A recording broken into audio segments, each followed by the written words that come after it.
we shouldn't be looking at extremes, changing English to this, eradicating English, but kind of like that balance. And in talking about Swinglish, for example, we also have like Franc-Anglais. I think that there is a lot of room in a language to keep the authenticity with regards to your cultural background. So I think of how one of my very good friends in UWC would listen to me speak English with my parents and she could not understand. But I would tell her I was speaking English, like I wasn't even speaking another language. It was English. And in hindsight, I'm so grateful for those spaces that help us to play around with the language, put in our own things, putting our slangs, as some people might call it, because that way I feel like we're able to strike that balance between communing in a language that is general to everyone, unfortunately Western, but also like giving it that aspect of culture. And I was just thinking about like something that I was going to say before when you people were talking about how my experience with going to an international school. Back home you say water and you say teacher, but my early years in elementary school my teacher would make us say like it's not water, it's water, it's teacher. And even how I speak today is not the same way I speak to my family members. If I talk to them on the phone, it's not the same way I speak to my grandpa.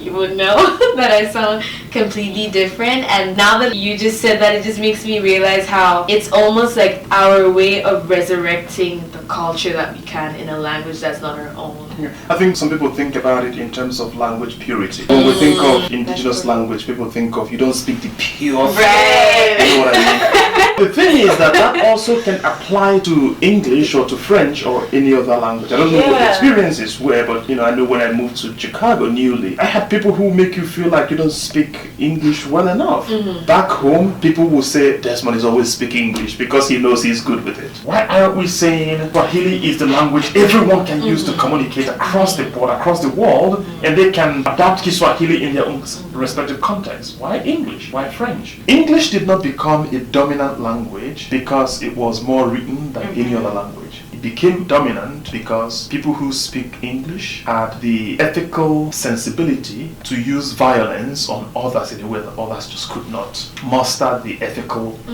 justification to do. And I'm just using the English as a particular, but really Europeans broadly speaking. The reason things European became dominant was because they forced their way into people. In doing that, they intentionally destroyed a lot of things. And there are many people who never knew or who don't still know that many African languages had written forms. Igbo, for instance, had a written form I never knew until when I was studying my dissertation research. That was my first time of striking on what's called CBD then. I had never heard of it. Igbo had written symbols before they encountered Europeans. There was a deliberate effort to propagate a version of Igbo that was written down by Europeans. It wasn't written by the Igbo people themselves. And the Igbo is not unique, it's across the board. So even the thing we are calling indigenous language, the current form of the indigenous language is still a European invention. I've wondered whether the same forces through which English or French or Spanish were sold to the rest of the world was also the same reason that these other media were sold to the rest of the world. That is, would it be possible that we might have been able to converge like this, to communicate, because we can understand ourselves using a congeries of other African communicative structures that were traveling through the vehicles of other media that were, other African media that were available, not capitalist contraptions. And I think because there is always money, dollar signs behind language, and those dollar signs are real living things in places making money right now as we speak, based on how much data you use on your phone. That's profit for somebody. Who creates the scripts on that soap opera you watch on the TV? There's money being made in that process. Who owns the network? I think language in that sense doesn't stand alone. It becomes just a frontal symbol for a lot of layers of